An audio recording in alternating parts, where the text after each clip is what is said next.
Hello everyone, this is Jotto and welcome to the second part of my top 5s weekend thing.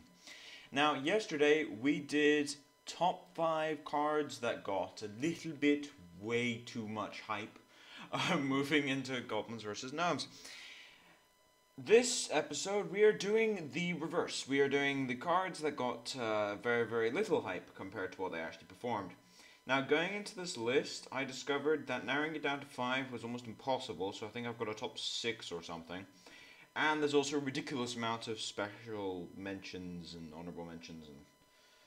And it's difficult to narrow it down, it really is. Basically, the criteria I'm putting is that it's an honorable mention if it had hype, but surpassed it by a large margin. And it's actually on the list if it had next to no or just a very small amount and then just turned out to be absolutely insane. So that is the parameters I'm using for the actual list, which is interesting, but we'll see how it goes. So anyway, without further ado, let's get started. On to the honorable mentions, the first of which is Cogmaster. Now, Cogmaster turned out to be better than we thought he was. Partly because there weren't as many Death Rattle mechs, so Undertaker is not as good in those decks. But Cogmaster, 3 attack on a 1-drop in a mech deck is pretty handy. Now the reason he's an honorable mention is because he only landed himself in one deck, which is the infamous Mech Mage deck. Arguably it's one of the better decks, but he still only landed in one deck, so he doesn't get onto the actual list. However, still an honorable mention since he surpassed the amount of hype he was given. Piloted Shredder, as a lot of people were very confused, thinking, why is this on the list? The reason for it is a lot of people didn't think it'd be that good. I know that a lot of the pro community thought it was very good because of the amount of value you get out of it. But a lot of people didn't think it'd be that good. And it turns out it's absolutely ridiculous. So, one up there for me, and something that didn't make it on the list because everyone else hyped it up and I didn't, was Shield Maiden, but yes, I was wrong about that one. But Piloted Shredder was a +1. So anyway, Piloted Shredder makes it on the honorable mentions. Then we've got Quartermaster. Now, you can't really talk about Quartermaster without talking about Muster for Battle. These two are linked, so we'll start with Muster. Muster for Battle turned out to be way stronger than people thought it would be. We thought it'd be a good card.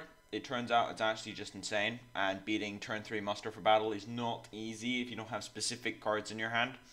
Because separating a 3-3 into 3 1-1s and also equipping a 1-4 weapon is really good with Knife Juggler. That's a thing. Not to mention, Muster for Battle turned out to be not a bad late game top deck. Why? Because of Quartermaster. There's been a slew of Paladins coming up with Quartermaster Muster for Battle as their sort of mid-game engine, where you just play your Muster for Battle, then you play your Quartermaster after a board wipe, and hey presto, you just spent 8 mana for a 2/5 and 3 3/3s along with a Light's Justice for 2 cards. That's the real mind blower there, only 2 cards. And if it's turn 10 and you happen to top deck one or the other, you can just Hero Power along with it, and you get another 3/3. So it turns out Quartermaster Muster for Battle, way better than people were hyping up to be, was pretty good. Now onto the actual list, starting with number 6. It's supposed to be 5, but yeah, number 6. Bolvar Fordragon. No, it's not Fordragon. That's a mistake I've done before.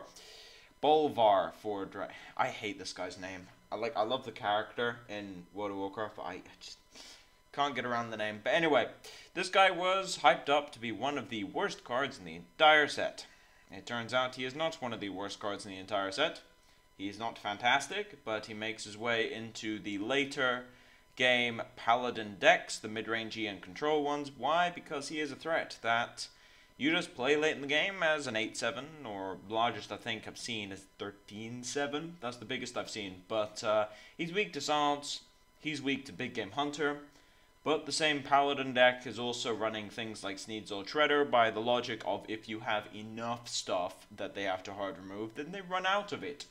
So you can't silence the Bolvar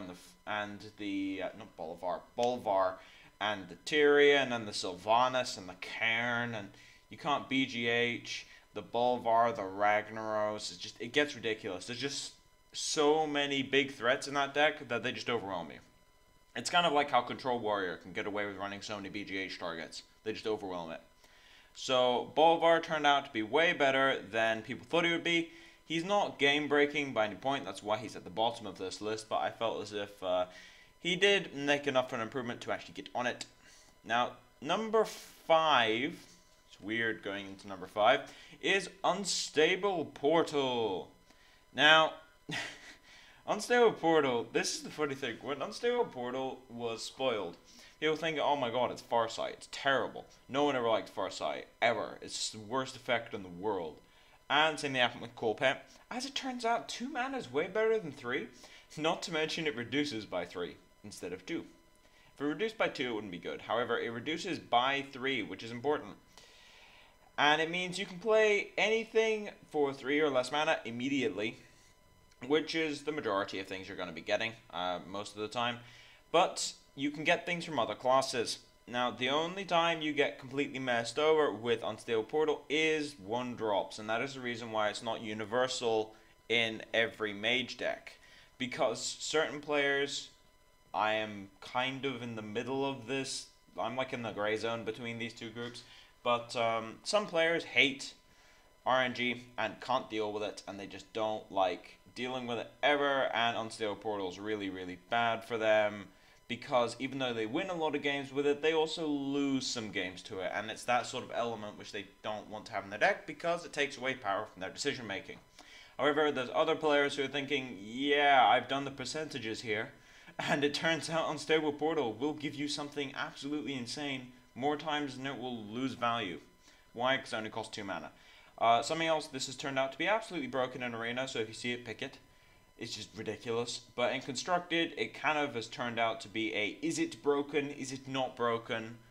I don't think it's broken, as in nerf-worthy, but I think the card is very good. Implosion, the worst pun this side of... what? Are there any other crazy puns? This is actually something I'm curious about now. If anyone knows any other crazy puns in Hearthstone, put them in the comments. Actually, no, there's the gallon-sized summoner. I remember that one. Anyway, Implosion. 2 to 4 damage. Not fantastic, though I have seen some people with their Implosion rolls, and it's ridiculous and it's really annoying. However, summoning that many imps is actually really brutal. Now, this has turned up in Zoo, being the main thing. Implosion, along with Sea Giant, has turned out to be a thing. And it's incredibly strong. Now, at the moment, I'm tinkering around with a rogue deck, which, yes, I will do a deck tech on, but I've got the rest of the videos to get through first.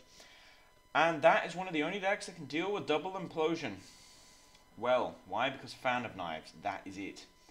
You need so many AoEs to stop a double Implosion Sea Giant Zoo, it's ridiculous. You need 3.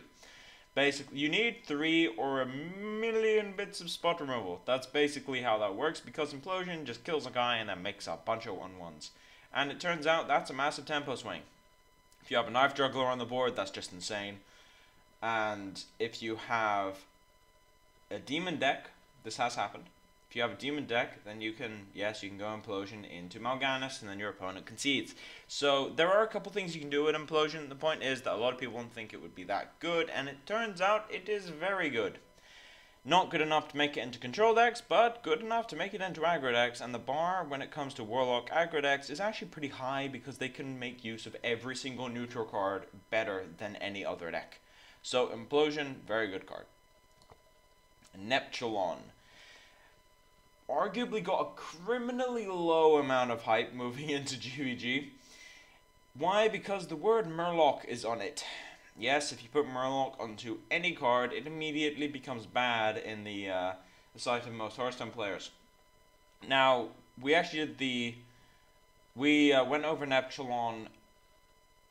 We went over Neptulon in the set review, and we thought it was actually really good. And then I tried it out in my my Shaman mid-rangey deck, and I thought it was very, very good.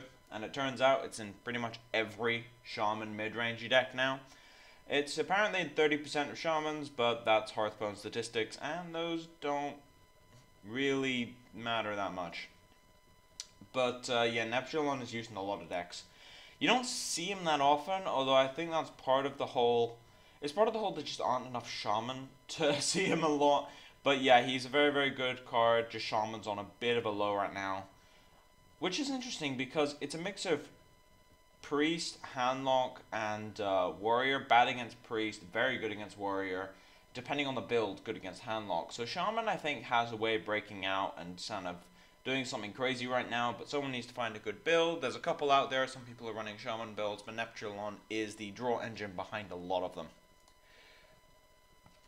Now we're getting to the two top ones, the good ones. Anti-healbot, the one that completely blew it. The amount of hype it got was pretty low.